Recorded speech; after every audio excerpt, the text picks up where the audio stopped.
SMN production দেখুন, like করুন আর share করুন, সাবস্ক্রাইব করুন।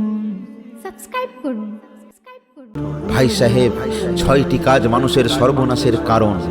1 নম্বর সৎ কাজ না করা, 2 নম্বর শয়তানের অনুগত হওয়া, 3 নম্বর মৃত্যুকে নিকটবর্তী মনে না করা, 4 নম্বর আল্লাহকে ছেড়ে মানুষকে খুশি করা, 5 নম্বর প্রবৃত্তির তাড়নায় নবীর নীতিকে বর্জন করা এবং আলেম ও দরবেশের দোষ ত্রুটিকে খুব বড় করে দেখা। অন্তর 6টি কারণে নষ্ট হয়। তওবার আশায় পাপ কর্ম করলে, জ্ঞানার্জন করেও চর্চা না করলে, চর্চা করলেও তাতে আন্তরিকতা না থাকলে, আল্লাহর খাদ্য খেয়ে তার কৃতজ্ঞতা জ্ঞাপন না করলে, আল্লাহ নির্ধারিত কিসমতের প্রতি সন্তুষ্ট না থাকলে, মৃত ব্যক্তির দাফন কাফনে উপদেশ গ্রহণ না করলে। জ্ঞান হলো চর্চার পথ প্রদর্শক, বিদ্যা হলো জ্ঞানের ভাণ্ডার, বিবেক বোধ হলো পুণ্যের চালক, দুনিয়ার মোহ হলো পাপের বাহন, ধন সম্পদ হলো অহংকারীদের চাদর, ইহকাল হলো পরকালের বাজার। 6টি দোষী মূর্খকে চিনতে পারা যায়, যেমন অকারণে ক্রোধ, অনর্থক বাক্য ব্যয়, প্রকৃতিহীন পরিবর্তন, উদ্দেশ্যহীন কৌতূহল, অচেনাই আস্থা এবং বন্ধুর সঙ্গে শত্রুতা। আমাদের মূল নীতি হলো 6টি। 1 নম্বর কোরআন পাককে দৃঢ়ভাবে আঁকড়ে থাকা, 2 নম্বর রাসূলুল্লাহ সাল্লাল্লাহু আলাইহি ওয়াসাল্লামের সুন্নাহকে পালন করা, 3 নম্বর হালাল খাদ্য গ্রহণ করা, 4 নম্বর কেউ কষ্ট দিলেও তাকে কষ্ট না দেওয়া, 5 নম্বর হারাম জিনিস হতে দূরে থাকা, আর 6 নম্বর অন্যের হক যত শীঘ্র সম্ভব আদায় করা। হযরত আনাফ ইবনে কাইস রাদিয়াল্লাহু তাআলা আনহুকে প্রশ্ন করা হলো, বান্দার জন্য আল্লাহর সর্বোত্তম দান কি? উত্তর হলো স্বভাবজাত জ্ঞান। প্রশ্ন, তা যদি না থাকে? উত্তর হলো উত্তম আদব কায়দা বা শিষ্টাচার। প্রশ্ন হলো, তা যদি না থাকে? উত্তর হলো উত্তম সঙ্গী। প্রশ্ন, তা যদি না থাকে? উত্তর হলো আল্লাহর ধ্যানে আন্তরিক যোগাযোগ। প্রশ্ন, তাও যদি না হয়? উত্তর বহুক্ষণ নীরব হয়ে থাকা। প্রশ্ন, তাও যদি না হয়? উত্তর হলো উপস্থিত মিত্র। এই জীবনে ঐশ্বর্যে থাকে দারিদ্র্যের ভয়, জ্ঞানে আছে অজ্ঞতার ভয়, খ্যাতির পেছনে পরোক্ষ নিন্দার ভয়, সাফল্যের পিছনে ঈর্ষার ভয়, দেহের আড়ালে মৃত্যুর ভয়, ভয় শূন্য সেই যিনি সর্বত্যাগী। 6-এর জন্য 6। যদি আবদাল না থাকতো তবে জমিন ও যাবতীয় বস্ত্র ধ্বংস হয়ে যেত। যদি সৎ লোক না থাকতো তবে অসৎ লোকেরা ধ্বংস হয়ে যেত। যদি আলিম না থাকতো তবে সাধারণ লোক পশুতুল্য হয়ে যেত। যদি বাদশাহ না থাকতো তবে একে অপরকে শেষ করে ফেলতো। যদি নির্বোধ না থাকতো তবে দুনিয়া উজাড় হয়ে যেত। যদি বাতাস না থাকতো তবে প্রত্যেক বস্তু দুর্গন্ধময় হয়ে যেত। একটা খুব দামি কথা বলি, যেটা অর্থ দিয়েও কেনা যায় না। যেমন সম্পদ দ্বারা অলংকার কেনা যায়, কিন্তু ঋত সম্মান কেনা যায় না। সম্পদ দ্বারা কমল শয্যা কেনা যায়, কিন্তু সুনিদ্রা কেনা যায় না। সম্পদ দ্বারা দামি পোশাক কেনা যায়, কিন্তু খাঁটি প্রেম কেনা যায় না। সম্পদ দ্বারা চশমা কেনা যায়, কিন্তু চোখের জ্যোতি কেনা যায় না। সম্পদ দ্বারা বই পুস্তক কেনা যায়, কিন্তু জ্ঞান বিদ্যা কেনা যায় না। সম্পদ দ্বারা দুনিয়া কেনা যায়, কিন্তু পরকাল কেনা যায় না।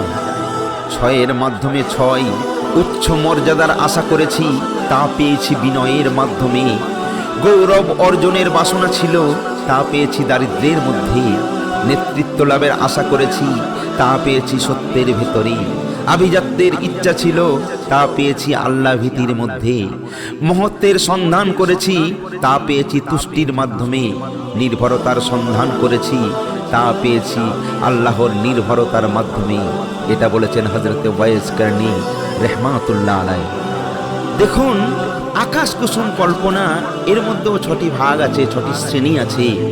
যদি সেবক সুখ চাই, ভিখারি মান চাই, ভোগী ধন চাই, ব্যভিচারী শুভ গতি চাই, লোভী যশ চাই, আর অত্যাচারী প্রেম চাই, তাহলে জানবেন ওরা আকাশ থেকে দুগ্ধ দহন করতে চাইছে। গুণীর গুণ হলো 6টি।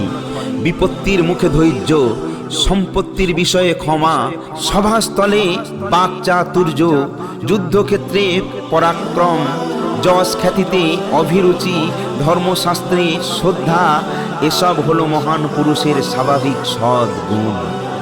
সাবধান, লালসা থেকেই সুখের বিনাশ, অহংকার থেকেই পতন, যাচনাই গৌরবহানি, আত্মপ্রশংসাই গুণের বিনাশ, দুশ্চিন্তাই বলের বিনাশ, দয়াহীনতাই বরকতের বিনাশ। আল্লাহর সর্বোত্তম বান্দা সেই ব্যক্তি যার পেশা উপাসনা, যার কামনা ও আরাধনা সাধকত্ব অর্জন করা, যার বাসস্থান নির্জন ভূমি, যার লক্ষ্যস্থল মৃত্যু এবং পরকাল, যার অভ্যাস তওবা করে আল্লাহর সন্তুষ্টি ও রহমত লাভ করা। দাসত্বের কি জ্বালা! চাকর বলছে, চুপ করে থাকলে মনিব বলে বোবা, মুখ খুললে বলে বাঁচাল, যদি পাশে থাকি বলে ঠুটো, দূরে থাকলে বলে মূর্খ, ভালো মন্দ সহ্য করলে বলে ভীতু, যদি না সই তবে বলে নীচ বংশ। আসলে পরের গোলামি বড়ই কঠিন। মনে রাখবেন, যে ধনী লোকের সাথে উঠা বসা করে তার অন্তর কঠিন ও অহংকারী হয়ে যায়। যে বালকের সাথে উঠা বসা করে তার মধ্যে হাসি তামাশার অভ্যাস সৃষ্টি হয়। যে পর স্ত্রীর সাথে উঠা বসা করে তার মধ্যে পথভ্রষ্টা ও কুঅভ্যাস জন্ম লাভ করে।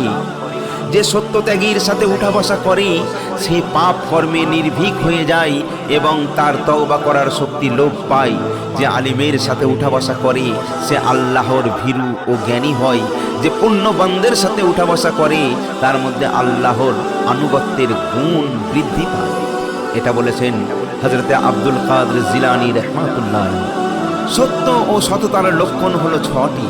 1 নম্বর অন্তর ও জিহ্বাকে শাসনে রাখা, 2 নম্বর কথাই ও কাজে সংহতি রাখা, 3 নম্বর প্রশংসা ও সুনামের আকাঙ্ক্ষা না করা, 4 নম্বর প্রভুত্ব এবং নেতৃত্বের প্রত্যাশা না করা, 5 নম্বর ইহকাল ও পরকালের উপর প্রাধান্য না দেয়া, আর 6 নম্বর রিপু ও কুপ্রবৃত্তির বিরোধিতা করা।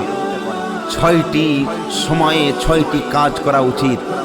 যেমন সুখ শান্তির সময় মৃত্যুকে স্মরণ করবে, আনন্দে বিভোর হয়ে উঠলে জীবনকে শত্রু ভাববে, সুস্থ স্বাভাবিক অবস্থায় নিজেকে আল্লাহর ধ্যানে মগ্ন করে দেবে, আল্লাহর কোনো সম্পদ নষ্ট হলে অস্থিরতা প্রকাশ করবে, আল্লাহর সৃষ্টি নৈপুণ্য সম্বন্ধে গবেষণা করবে, আর মানসপটে কিছু ভেসে উঠলে আনন্দ প্রকাশ করবে।